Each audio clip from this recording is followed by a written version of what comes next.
నెహెమ్యా గ్రంథం 9వ అధ్యాయము 20 నుండి 25వ వచనం వరకు ధ్యానించుకుని ప్రార్థనలోకి వెళ్దాం.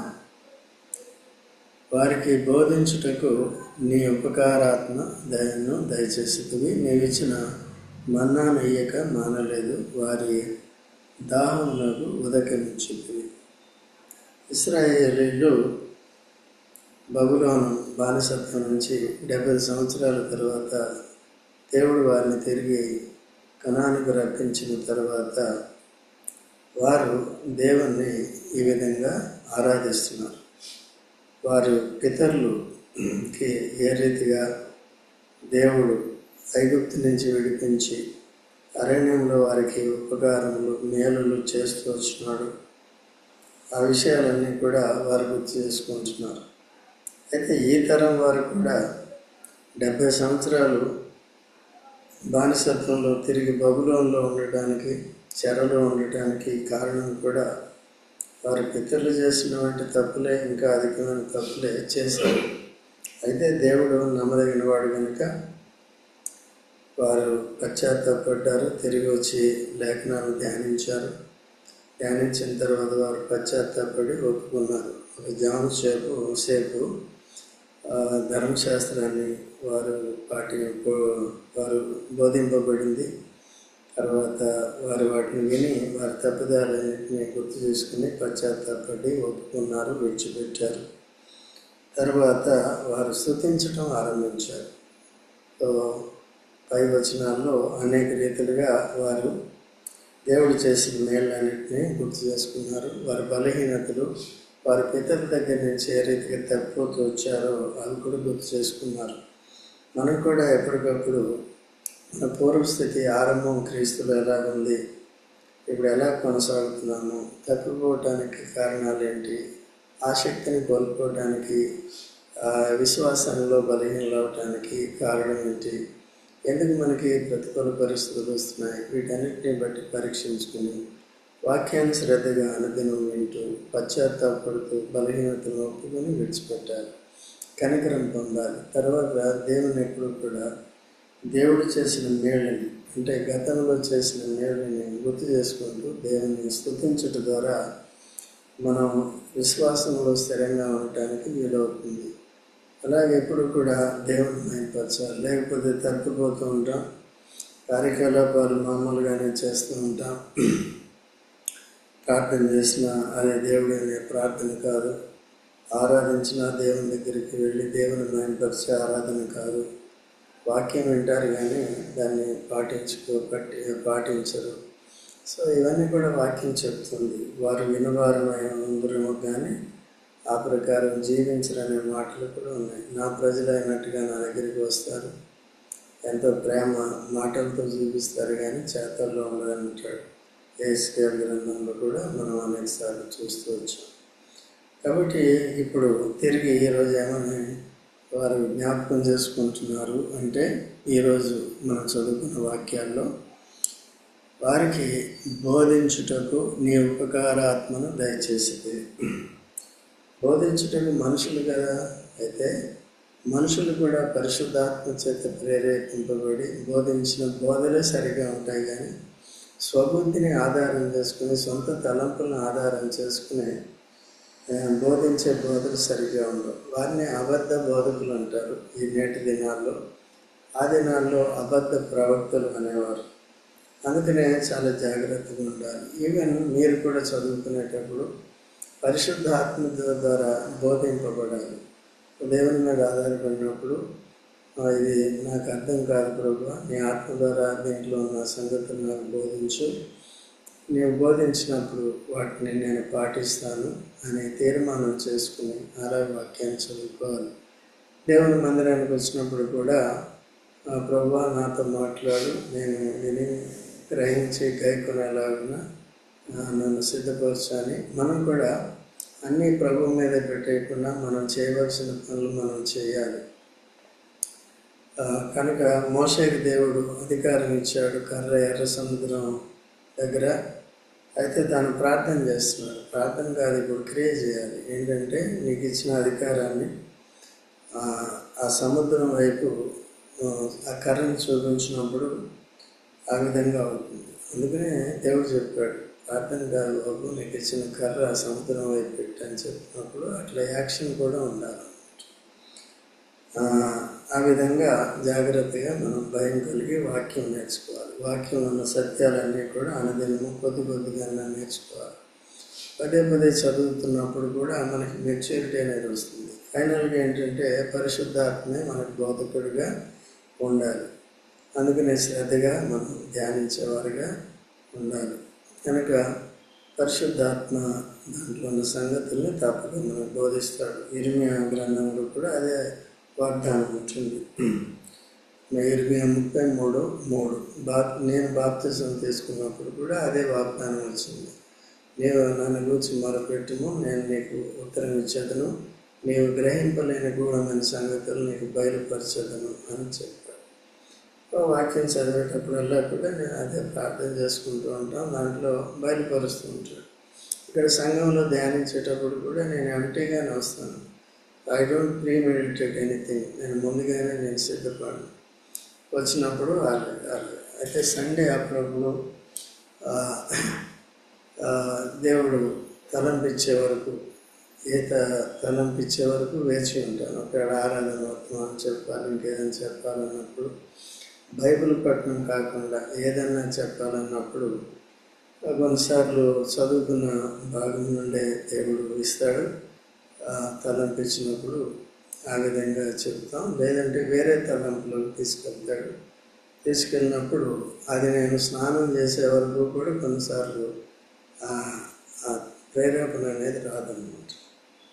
కనుక ఆ విధంగా సిద్ధపడి ఇదంతా కూడా ఏంటంటే నేను ఇతరులకు బోధించేస్తాను, వాళ్ళు పాటించాలి, నేను మాత్రం కాదన్నట్టుగా ఉంటుంది. ఫస్ట్ నేను, తర్వాత వాడు అనే రీతిగా మనం ఉన్నప్పుడు పరిశుద్ధాత్మ మనకి నేర్పిస్తాడు.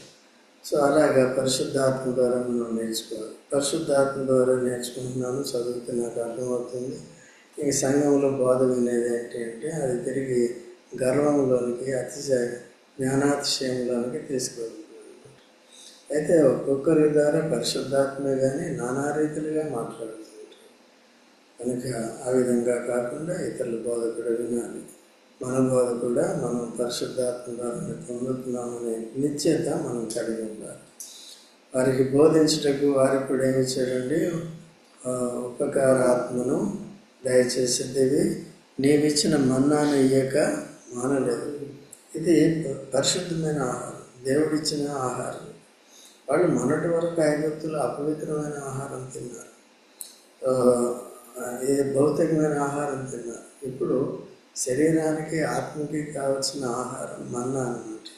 ఆ మన్నా యేసు ప్రభువుకు కూడా గుర్తుగా ఉంది.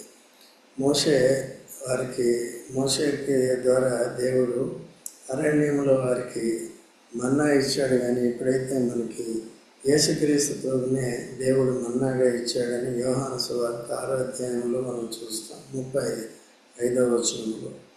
కనుక ఆ విధంగా యేసుక్రీస్తునందు విశ్వాసం ఉంచుట ద్వారా మన ఆత్మ బ్రతుకుతుంది. ఆ విధంగా ఆత్మ జీవితం కొరకు యేసు ప్రభువుని ఇచ్చాడు. యేసు ప్రభువులో నిత్య జీవం మనకి ఇస్తాడు. కాబట్టి యేసుక్రీస్తు ప్రభువును కూడా మనం రొట్టె ద్రాక్షారసంగా తిని త్రాగినప్పుడు మన విశ్వాసాన్ని గుర్తుగా ఉంటుంది. మనలో అపవిత్రత లేదు, మనం పవిత్రులుగా ఉంచున్నాం. అపవిత్రత వస్తే వెంటనే ఆ పురుషుని పిండిని తొలగించుకొని పవిత్రమైన హృదయాలతో బలలో పాలు పొందాలని దాని అర్థం అన్నమాట. అంతేగాని ఆ రొట్టె ద్రాక్షారసం తింటే, ఒకవేళ అయోగ్యంగా తింటే, సరి చేసుకోకుండా తింటే, అపవిత్రంగా తింటే శిక్షావిధికి గురవుతాం. అలాగే యేసుక్రీస్తునందు విశ్వాసం నుంచి సరి చేసుకుని యోగ్యంగా జీవించే జీవితానికి ఈ రొట్టె ద్రాక్షారసం యేసు ప్రభువుని తినుట తాగుట అంటే దానికి అర్థంగా ఉందన్నమాట. వారు కూడా మన్నాను తినేసి తాము పరీక్షించుకోలేదు. తిరిగి ఎప్పుడు కూడా అనేకమైన ఆశలు దురాశలు కలిగి ఉంటూ వచ్చారు, నిర్లక్ష్య పెడుతూ కూడా వచ్చారు. ఆ దేవుడిచ్చిన మన్నాని వారు అసహించుకుంటూ వచ్చారు. అయినప్పటికీ కూడా వారి జాలిపడి వారికి మన్నాని ఇవ్వకుండా మానలేదు. ఈ దినాల్లో కూడా మనకు కూడా దేవుని వాక్యం చెప్పకుండా ఏమీ మానట్లేదు. కాబట్టి మనమే అనేకసార్లు వినకుండా చెవులు మూసుకుంటున్నాం. మీరంటే మీరు కాదండి, వినేవారు కాదు. అనేక మంది సంఘంలో అనేక మంది ఉంటారు, చాలామంది వినట్లేదు. దినాల్లో అశ్రద్ధ, నిర్లక్ష్యం ఎక్కువ వచ్చింది. భూ సంబంధమైన వాటి మీదే మనసు దృష్టి కలిగి యవనస్తుల దగ్గర నుంచి పెద్దవాళ్ళ వరకు కూడా అలా ఉంటున్నారు. అలాగే మనం బలహీనంగా మనకు అది చెరలో ఉండే జీవితానికి గుర్తుగా ఉంది, లేకపోతే అరణ్యంలో తిరిగే జీవితంలాగే ఉంది. ఈ మన్నాను కేవలం వాళ్ళు శరీరాహారంగా తీసుకున్నారు కానీ ఆత్మ సంబంధమైన ఆహారంగా తీసుకోలేదు. చూడండి, మొదటి కొరింథీ 10వ అధ్యాయము మొదటి నుంచి చదవండి. మొదటి 3 వచనాలు. సహోదరులారా, ఈ సంగతి మీకు తెలియకుండా నాకు ఇష్టం లేదు. అదేదనగా మన పితరులందరూ మేఘం క్రింద నుండి వారందరూ సముద్రంలో నడిచిపోయి అందరూ మోషేను బట్టి మేఘంలోను సముద్రంలోను బాప్తిసం పొంది అందరూ ఆత్మ సంబంధమైన ఒకే ఆహారం. అందరికీ ఏ ఆహారం ఇచ్చాడు? ఆత్మ సంబంధం. మనందరికీ యేసుప్రభు నందు ఉన్నవారు అందరికీ ఆత్మ సంబంధమైన ఆహారం యేసుప్రభువే. ఒకే ఆహారం భుజించరి అందరూ ఆత్మ సంబంధమైన ఒకే పానీయమును పానం చేసి. బండలో నుంచి వచ్చిన బండ క్రీస్తే వచ్చిన పానం అంటే ఈనాడు పరిశుద్ధాత్మకు గుర్తుగా ఉన్నది. యేసుప్రభుని అంగీకరించిన మనకి పరిశుద్ధాత్మ చేత దేవుడు విమోచన దినం వరకు ఎఫెసీ 4:30 ప్రకారం ముద్రించాడు. ఆత్మ ద్వారానే దేవుని వాక్యం కూడా నేర్పించబడుతుంది, ఆత్మ ద్వారానే నడిపింపబడుతుంది. ఆత్మే మనల్ని ఒప్పుకొని చేస్తున్నాడు మన బలహీనతని. ఆత్మ స్వాధీనంలో ఉండేది నేర్చుకోవాలి. తర్వాత ఏలైనా తమను వెంబడించిన ఆత్మ సంబంధమైన బండలోనిది తాగిరి, ఆ బండ క్రీస్తే. అయితే వారిలో ఎక్కువ మంది దేవునికి ఇష్టలుగా ఉన్నారు. వారిలో ఎక్కువ మంది తక్కువ మంది? ఎక్కువ మంది ఇష్టలుగా ఉంటారు, కొద్ది మందే ఉండవచ్చు. ఈవెన్ ఇశ్రాయేల్లో లక్షలాది మంది ఉన్నప్పటికీ యెహోషువ, కాలేబులు మాత్రమే యోగ్యమైన ప్రవర్తన కలిగి ఉన్నారు. సో 2వ తరాన్ని వారి ద్వారానే దేవుడు నడిపిస్తుంది. సో అలాగా జాగ్రత్తగా ఉండాలి. దేవుడు మన ఆత్మీయ జీవితం కొరకు దేనిదైనా సిద్ధపరిచాడు, అనుదినం ఏదైతే ఇస్తున్నాడు. ఎందుకు వారానికి ఒకసారి సండేకి అందరూ సండేకి సరిపెట్టుకుంటున్నారు. మిగిలిన వారు కొంతమంది శేషం మాత్రం ఉంటుంది. శేషంలో ఉన్న వారు కూడా తప్పిపోకుండా ఉండాలి. మిగిలిన వారి కొరకు కూడా ప్రార్థన చేయాలి, ప్రోత్సహించాలి, సిద్ధపరచాలి. నా ప్రయత్నాలు మేము చేస్తున్నాం, నానా రీతిలుగా మీకు చేరటానికి పంపిస్తున్నాం ప్రస్తుతం ఉన్న టెక్నాలజీని బట్టి. ఎందుకంటే పరిస్థితులు ఎలా మారిపోతాయని దేవుడు ముందుగానే టెక్నాలజీ కూడా అనుమతించాడు. కాబట్టి అది పవిత్రమైన వాటి కొరకు వినియోగించుకోవడం నేర్చుకోవాలి. మనం మన పిల్లలకు కూడా ఆ విధానంగా నేర్పించాలి. తర్వాత ఇక్కడ నిజంగా అరణ్యంలో ఏమీ తక్కువ కాకుండా 40 సంవత్సరములు వారిని పోషించదివి, వారి వస్త్రములు పాతికెళ్ళలేదు, వారి కాళ్ళకు వాపు రాలేదు. చూసారండి, అంత నిజంగా 40 సంవత్సరాలు అరణ్యంలో ఉండటం అంటే కింద కాళ్ళు ఏమి లేదనుకో, దేవుని కాపుతలు లేదనుకో, కాళ్ళు మండిపోతాయి. మనం కూడా చెప్పులు లేకుండా ఇప్పుడు బయటికి నడు ఒక 100 గజాలు నడు ఏమవుతుంది కదా, వాసిపోతాయి, మండిపోతాయి. కాబట్టి వారికి ఎండ దెబ్బ తగలకుండా వారిని రాత్రి పగలు మేఘస్తంభంగా రాత్రి అగ్నిస్తంభంగా ఉండి ఎంతో శ్రద్ధ తీసుకుంటే వాడికి మాత్రం ఏ శ్రద్ధ కూడా లేదు. అటువంటి నిర్లక్ష్య జీవితం ఈ దినాల్లో కూడా చోటు చేసుకునే పరిస్థితులు ఉంటున్నాయి. అయితే అర్థం చేసుకుంటూ జాగ్రత్త కలిగి తన ఆత్మను కాపాడుకుంటున్న వారిని, పోషించుకుంటున్న వారి తనలు అది కొనసాగుతూ రావాలి. మిగిలిన వారి కొరకు కూడా మనం ప్రార్థన చేయాలి. ఇటువంటి శ్రద్ధ అప్పుడు ఇప్పుడు కూడా తీసుకున్నాడు. మనకు కూడా ఇప్పుడు రక్షణ వస్త్రాలు ఇచ్చాడు, సమాధాన చెప్పులు ఇచ్చాడు, సువార్త అనే చెప్పులు ఇచ్చాడు. సమాధానంగా ఈ లోకంలో నడుచుకుంటూ లోకాన్ని దేవునితో సమాధానపరిచే సువార్తను వాటికి ప్రకటిస్తున్నారు. పాపులము యేసునందు విశ్వాసం ఉంచి దేవునితో సమాధానపడండి అని చెప్పారు. అలాగా 40 సంవత్సరాలు అంటే ఒక తరం అని గుర్తు అన్నమాట. ఈ 40 సంవత్సరాలు కూడా మన జీవితాంతం కూడా వారిలాగా అవిధేయులుగా దేవుడు చేసిన మేలును అనుభవిస్తూ ఆత్మీయంగా క్షీణ దశలో ఉండకుండా జాగ్రత్తగా ఉండి దేవుని క్రియలు జరిగిస్తూ పరలోక రాజ్యంలో చేరడానికి సిద్ధపడాలి. ఇదియోగాక రాజ్యములను జనములను వారికి అప్పగించి వారికి సరిహద్దులు ఏర్పరిచితే గనుక వారు సీహోనును హెష్బోను రాజు యొక్క దేశమును బాషానునకు రాజైన ఓగు యొక్క దేశమును స్వతంత్రించుకోండి. వారి ఈ రాజుల యొక్క దేశాలను స్వతంత్రించుకున్నారు అంటే కారణం ఏంటంటే దేవుడే వారికి వారి పక్షంగా పోరాడి విజయం ఇచ్చాడు. అయితే శత్రువులు జయించే శక్తి వారికి లేదు. వాళ్ళ దగ్గర ఆయుధాలు ఉంటాయి, వీళ్ళ దగ్గర ఆయుధాలు లేవు, ఏమీ లేదు. ఒకటే ఆయుధం ఏంటంటే ప్రార్థన, దేవుని వాక్యము, దైవాత్మ. దేవుడు చెప్పినట్టుగా చేసుకోవాలి. ఈ దినాల్లో కూడా మనం అలాగే ఆధారపడి ముందుకు సాగాలి. తర్వాత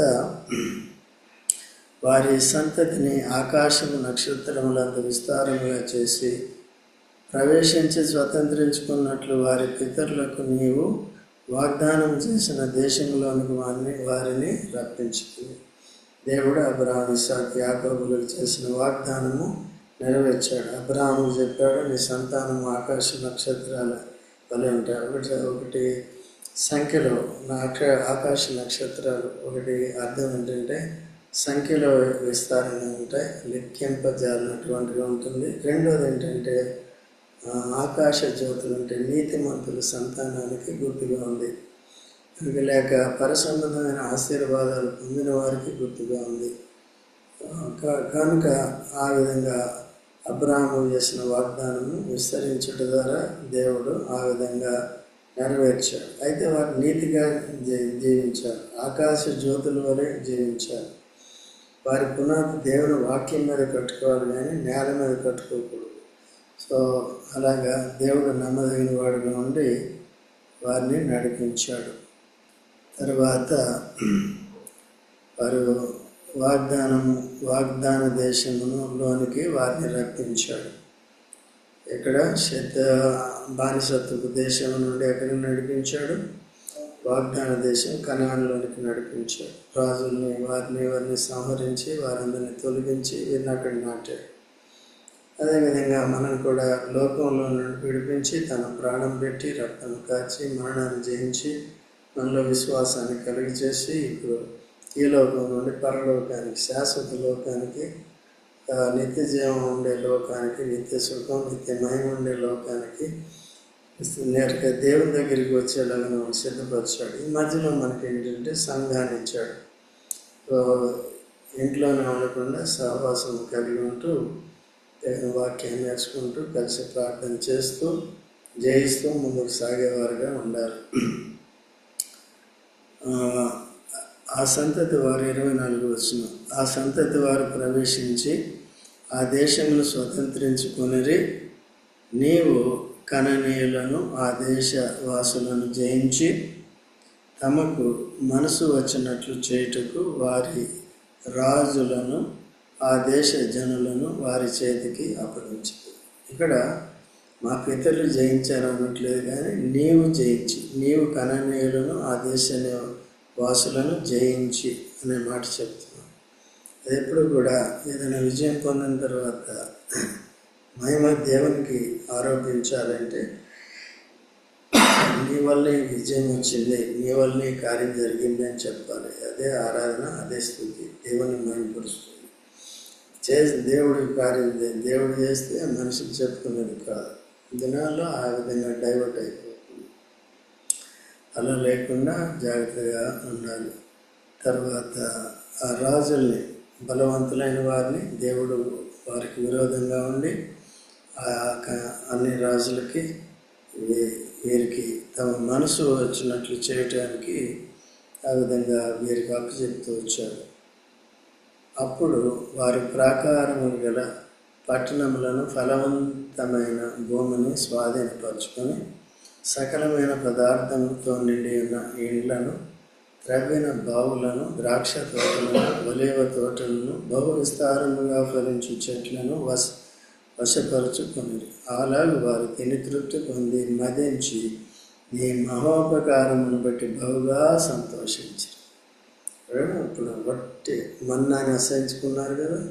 ఇప్పుడు వీళ్ళు ఈ కనాను దేశానికి వచ్చిన తర్వాత ఏం చేశారు? ఇప్పుడు వాళ్ళకి లేని ఆశీర్వాదం లేదు. పొట్టదెబ్బల కొరకు కానీ తినటానికి ఒలివ తోటలు, ద్రాక్ష తోటలు, ఈ తోటలు, ఆ తోటలు అన్నీ ఇచ్చాడు కదా. ఇంకో మాటలో చెప్పాలంటే అన్ని రకాలు కూడా ఇతరులకు ఉండకపోవచ్చు, దేవుడు ఆశీర్వదించి ఇచ్చాడు అన్నమాట. సో కనుక ఆ విధంగా ఇప్పుడు ఈ భౌతిక జీవితంలో మనకి దేవుడు కావాల్సినంత సరిపడా ఇస్తాడు. ఇచ్చిన తర్వాత అది కూడా మనం ప్రయాసపడాలి. ఆత్మీయ జీవితంలో మనం విశ్వాసం ద్వారానే సమస్తాన్ని పొందుకుంటూ జయ జీవితం కలిగి ముందుకు వెళ్ళాలి. ఆ తర్వాత ఆ విధంగా మనం ఆత్మీయంగా జీవించి జయించి ఆనందించి ప్రభువుని బట్టి ఆనందించే వారికి ఉండాలి. భూఫలాలను బట్టి కాకుండా ఆత్మ ఫలాలను బట్టి మనం దేవుని యందు ఆనందించే వరకు ఉండాలి. కాబట్టి ఆ విధంగా దేవుడు మనల్ని సిద్ధపరుస్తున్నాడు. ఆ సిద్ధపాటు నుండి మనం నడుచుకోవాలి. కనుక ఈ వాక్య భాగాలను మనం నేర్చుకుంటూ ఆ ప్రకారం మనం కూడా క్రీస్తులో స్థిరంగా బలంగా ఉన్నాం. ప్రార్థన చేసుకుందాం.